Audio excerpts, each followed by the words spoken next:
बिस्मिल्लाहिर्रहमानिर्रहीम अस्सलाम वालेकुम। आप फेसबुक और यूट्यूब चैनल देख रहे हो। मेरा नाम है अब्दुर्रहमान। नाज़रीन, आज 20 अगस्त है। इमरान खान साहब की जो बहन है अलीमा खान जी, उन्होंने बड़ा सीरियस किस्म का कंसर्न जो है वो शो किया है इमरान खान साहब को लेकर। और उन्होंने कहा है कि जी हमें ये इत्तला मिली है कि इमरान खान को एलिमिनेट किया जा सकता है, यानी कि उनको खुदा न खास्ता ख़त्म किया जा सकता है। इसलिए सारा का सारा निज़ाम जो है वो काजी फाइज़ ईसा को एक्सटेंशन देने की कोशिशें कर रहा है। तोशाखाना रेफरेंस में भी आज जो है इमरान खान के खिलाफ जो है नया जो तोशाखाना रेफरेंस है बुशरा बीबी इमरान खान के खिलाफ दायर कर दिया गया है। उसके गवाहान की फहरिस्त भी सामने आ चुकी है, वो भी आपके सामने रखेंगे। इस्लामाबाद हाई कोर्ट में जस्टिस मियां गुल हसन औरंगजेब ने लापता अफराद के हवाले से आज जो है समाअत की है और बड़े अहम रिमार्क्स उन्होंने दिए हैं, वो भी आपके सामने रखेंगे। गुजरांवाला में जी आज एक बड़ा अजीब सा वाक़या जो है वो सामने आया है। खैर, ये तो पाकिस्तान में कानून की हुक्मरानी ना होने की वजह से इस तरह के वाक़या जो हैं वो होते रहते हैं, लेकिन जब सोशल मीडिया के ऊपर चीज़ें सामने आती हैं तो पता चलता है कि जी ये भी हो रहा है। तो वो आपके सामने रखेंगे कि क्या वाक़या पेश आया है कि बंदे ने खुद को क्यों तेल छिड़क कर आग लगाई और फिर वहाँ जो पुलिस एहलकार मौजूद थे उन्होंने क्या किया, वो आपके सामने रखेंगे। कराची में एक वाक़या रिपोर्ट हुआ है कि जी नशे में धुत अमीरज़ादी ने 5 लोगों को अपनी महंगी गाड़ी के नीचे कुचल दिया। और उसके बाद पुलिस वहाँ क्या करती रही, पुलिस उसको किस तरह का प्रोटोकॉल दे रही है, वो वीडियो भी आपकी स्क्रीन के ऊपर चलाएँगे। और लास्ट में फैज़ हमीद के हवाले से कुछ डिटेल्स हैं। साकिब निसार जो कि हमारे साबिक चीफ जस्टिस हैं, उनके जो है उनके साथ जो है वो रिलेट किया जा रहा है कि जिनके ताल्लुकात थे। और साकिब निसार साहब जो हैं वो कस्में खाकर जो हैं क्या बयान दे रहे हैं, वो भी आपके सामने रखेंगे। इससे पहले अगर आप लोगों ने चैनल को सब्सक्राइब नहीं किया तो रेड बटन को प्रेस कर लें और बेल आइकॉन को भी प्रेस कर लें, ताकि लेटेस्ट अपडेट्स आप लोगों को मिलती रहें और ये जो हमारा ताल्लुक है ऐसे ही जुड़ा रहे। सबसे पहले जी इमरान खान साहब के हवाले से अलीमा खान ने कहा है कि जी इत्तला मिली है कि इमरान खान को एलिमिनेट करने का फैसला हुआ है और इसलिए सारे जो हैं फाइज़ ईसा को एक्सटेंशन देने की कोशिशें कर रहे हैं। इमरान खान को एलिमिनेट किया जा सकता है जी, पाकिस्तान है, पाकिस्तान में कुछ भी हो सकता है। भुट्टो को फांसी पे चढ़ा दिया गया, इमरान खान के ऊपर जानलेवा हमला हुआ, एक हमले के बाद दूसरा हमला जुडिशल कम्प्लेक्स में होना था इमरान खान के बकौल। और जिस तरह की वहाँ तैयारियां थी, जिस तरह की सीसीटीवी फुटेजेस थी, वो सारे नामालूम लोग हाथों में पकड़ कर क्या घूम रहे थे, वो वीडियोस आपको मिल जाएंगी। इमरान खान के ऊपर 2 दफ़ा हमले की साजिशें, एक दफ़ा तो हमला कर दिया, वो तो अल्लाह ने उनको जान बख्शी, अल्लाह ने उनको जो है वो लंबी ज़िंदगी दी तो वो बच गए, वरना तो कर दिया गया था काम। इमरान खान हों, फिर भुट्टो साहब हों, फिर और जनरल ज़ियाउल हक का त्यारा जो है पाकिस्तान में क्रैश हुआ। इसी तरह हमारे जो नवाब लियाकत अली खान थे उनको जो है कत्ल किया गया। तो ये ऐसे जो कत्ल हुए हैं पाकिस्तान में जी आज तक नहीं पता चल सका। बेनज़ीर भुट्टो शहीद जो हैं उनको कत्ल किया गया, उनके भाई जो थे उनको कत्ल कर दिया गया उनके वज़ीर-ए-आज़म होते हुए। तो इस तरह के जितने भी बड़े-बड़े कत्ल पाकिस्तान में हुए हैं आज तक नहीं पता चल सका कौन था, कौन नहीं था, किसने करवाया। वो सारी तहकीकात जो हैं वो सामने नहीं आ सकी। और इसमें अगर सबसे बड़ा गुनाह और सबसे बड़ा अगर किसी को कसूरवार समझा जाए तो वो हमारी अदलिया और हमारा अदालती निज़ाम है, जो कि पाकिस्तान की 77 साल तारीख़ में हमेशा कॉम्प्रोमाइज़ रहा है।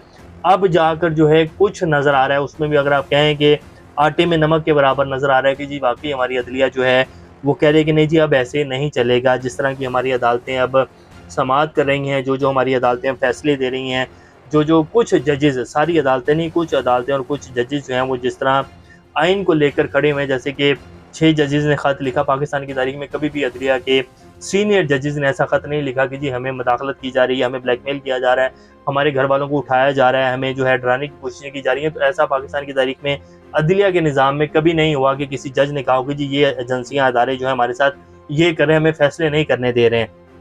तो ये पहली दफ़ा हुआ। और अब कहा जा रहा है कि जी शायद जो है वो सब कुछ सही हो जाएगा और अदलिया जो है खड़ी हो जाएगी। मेरा नहीं ख्याल कि जी इमरान खान को एलिमिनेट किया जा सकता है। आज से 10-15 साल पहले का दौर जो था वो एक अलग दौर था। सोशल मीडिया नहीं था, इतना जो है आवाम का एक्सेस नहीं था। पाकिस्तान के जो अदारे थे वो इतने अभी जो है नंगे नहीं हुए थे जितने अब नंगे हो चुके हैं। यानी कि तब कुछ इज़्ज़त थी हमारे अदारों की, हमारे तमाम जितने भी अदारे हैं जी, उनकी बहुत इज़्ज़त थी आज से 10-15 साल पहले अगर आप देखें। लेकिन पिछले 3 से 4 साल में जो पाकिस्तान में हुआ है ना जी, ये पाकिस्तान की तारीख़ में कभी नहीं हुआ। और जो अब इलेक्शन 8 फरवरी को हुआ, ऐसा इलेक्शन भी पाकिस्तान की तारीख़ में कभी नहीं हुआ। तो इतना सब कुछ होने के बाद और जितना आवाम जिस नहज के ऊपर अब पहुँच चुकी है, जिस नहज के ऊपर मुल्क इस टाइम है, इतना बड़ा स्टेप और इतना बड़ा रिस्क अगर कोई बंदा लेगा, वैसे तो पाकिस्तान इसमें कुछ भी हो सकता है। यहाँ जो हमारे इक़्तिदार में बैठे हुए लोग हैं या जो ऊपर हुक्मरान बैठे हुए हैं जो फ़ैसले लेते हैं, उनसे कुछ भी तसव्वुर किया जा सकता है जी, किसी तरह का भी डिसीजन उनसे तसव्वुर किया जा सकता है। लेकिन 99% 90% चांसेस तो यही हैं कि ऐसा कोई डिसीजन नहीं लिया जाएगा, और अगर लिया गया तो उसके आफ्टर इफ़ेक्ट्स क्या होंगे ये कोई भी नहीं बता सकता। लेकिन जो इस टाइम के हालात हैं और जिस तरह के हमारे इर्द-गिर्द के हालात हैं, बांग्लादेश की सूरत-ए-हाल, श्रीलंका की सूरत-ए-हाल, जो कुछ पाकिस्तानी अवाम देख चुकी है और जिस तरह का पाकिस्तानी अवाम ज़हन बनाकर बैठी हुई है और जिस तरह की इस टाइम गुर्बत है पूरे पाकिस्तान में कि 74% पाकिस्तानी जो हैं वो अपने माहाना अखराजात नहीं पूरे कर सक रहे। तो अगर कोई इस तरह का स्टेप लिया गया, खुदा ना खास्ता फिर ऐसी सूरत-ए-हाल बन जाएगी पाकिस्तान में कि जो कोई तसव्वुर भी नहीं कर सकता। तो बहरहाल ये अलीमा खान ने अपना एक कंसर्न जो है वो शो किया है, क्योंकि वो बहनें हैं उनकी, और जिस तरह के उनके केसेस को चलाया जा रहा है, एक केस ख़त्म नहीं होता दूसरा आ जाता है। और फिर जो हमारी अदलिया, अगर फिर जिस तरह हमारे जो अदलिया के जो काज़ी साहब हैं, जो हमारे चीफ जस्टिस ऑफ पाकिस्तान हैं, वो जिस तरह पीटीआई की केसेस को लेकर चल रहे हैं, जिस तरह पाकिस्तान में पिछले 2-2.5 साल में हुआ है, वो आंखें बंद करके बैठे हुए हैं, तो उनका ये कंसर्न शो करना बनता है।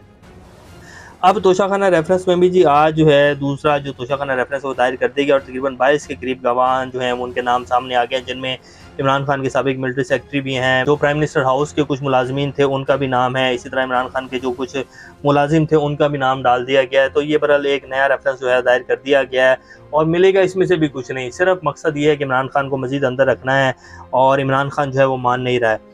इस्लामाबाद हाई कोर्ट में जी आज जस्टिस मियां गुल हसन औरंगजेब ने अजहर मशमानी के भाइयों के हवाले से जो है समाअत की। वकील अजहर मशमानी और अटॉर्नी जनरल मंसूर अमान अदालत में पेश हुए। जज साहब ने रिमार्क दिए कि सेक्रेटरी दाखिला पुलिस वजारत दिफा कह रही है कि हमारे पास नहीं है, किसी आम आदमी या स्टेट के एहलकारों ने लापता किया है तो दोनों सूरतों में जुर्म है। यानी कि किसी अगर आम आदमी ने इनके भाइयों को अगवा किया है तो वो भी जुर्म है, और अगर स्टेट के एहलकारों ने उनको अगवा किया है तो भी जुर्म है। मिसिंग पर्सन जितने इस हुकूमत में हो रहे हैं इतने ही पिछली हुकूमत में भी हो रहे थे, यानी कि इमरान खान साहब की हुकूमत में भी हो रहे थे। अदालत ने कहा कि हम आइन और कानून को देखकर फैसला करना है। उम्मीद है कि अटॉर्नी जनरल की कोशिश से ये लोग रिकवर होंगे। अगर कोई नफरत अंगेज तकरीर करता है तो इसे कानून के मुताबिक निपटें।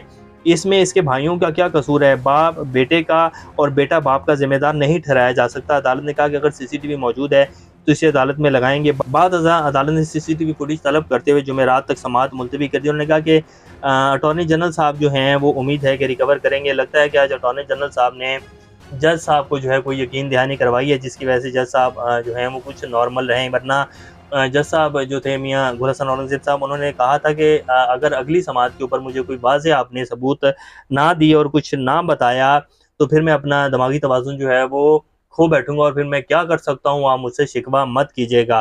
तो आज जो जस्टिस मियां गुल हसन औरंगजेब इतने कूल डाउन हैं, लगता है कि उन्हें कोई यकीन दहानी करवाई गई है।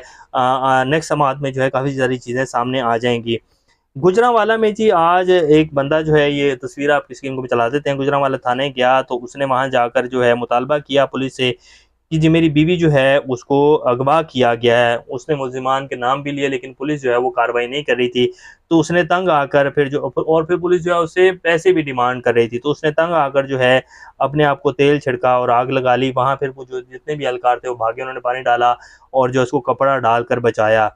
तो ये जी हमारे मुल्क की सूरत-ए-हाल है लॉ एंड ऑर्डर की, गवर्नेंस की, कि एक बंदा जो है वो अपनी बीवी के लापता होने की जाके खबर दे रहा है कि जी अगवा हो गई है और इन लोगों के पास है, और पुलिस जो है कार्रवाई नहीं करी। मेरे ख्याल पुलिस जो है वो दोनों तरफ से पैसे खा रही होगी है, क्या सीन है। बहरहाल उसने अपने आप को जो है आग लगा ली। इस नहज के ऊपर जो है कौम पहुंच चुकी है। तो मेरा ख्याल है कि हम सबको, जो इस मुल्क में फैसले लेने वाले लोग हैं, उन सबको एक स्टेप पीछे होकर सोचना पड़ेगा अब कि अब इससे आगे मुल्क ऐसी सूरत-ए-हाल के साथ नहीं चल सकता। अब तमाम इदारों को काम करना पड़ेगा, तमाम इदारों को सीरियस होना पड़ेगा, ऐसे मुल्क आगे नहीं बढ़ सकता।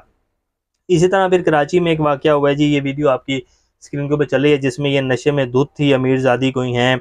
कहा जा रहा है कि जी किसी जज की बेटियाँ हैं, ये भी कहा जा रहा है किसी अमीर बिजनेसमैन की बेटियाँ, जिन्होंने अपनी नई करोड़ों रुपए की गाड़ी के नीचे जो है नशे में थी तो चला रही थी, और 5 से 6 लोग जो है इन्होंने अपनी गाड़ी के नीचे देके कुचल दिए और रेंजर्स फिर वहाँ पहुँच गई। अब किसने रेंजर्स को वहाँ भेजा फौरी, और इनको जो है रेस्क्यू करके थाने ले जाया गया है। और आप देखेंगे कि इस केस में भी ऐसा ही होगा जैसे हमेशा से अमीरज़ादों को यहाँ पाकिस्तान में रिलीफ मिलता आया है, कि दूसरी जो फैमिलीज़ होती हैं, जो विक्टिम होते हैं लोग, उन्हीं को प्रेशराइज करके पैसे दे के जो है वो एक सुलहनामा करवा दिया जाता है। और ये पाकिस्तान की तारीख है जी।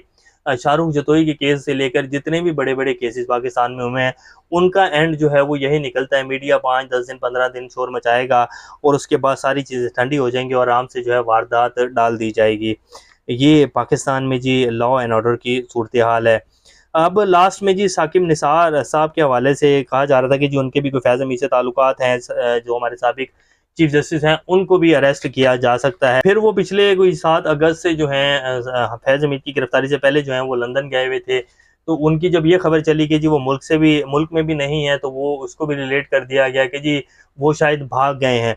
तो उन्होंने वहाँ जो है बाहर बैठे हुए ना मौक़िफ़ दिया और वो कह रहे हैं कि जी मैं कसम खाकर कहता हूँ कि मेरा फैज़ हमीद से कोई ताल्लुक नहीं था और मुझे कोई खौफ नहीं है, मैं अपने एक विज़िट के ऊपर आया हूँ, मैं पाकिस्तान वापस आ जाऊँगा।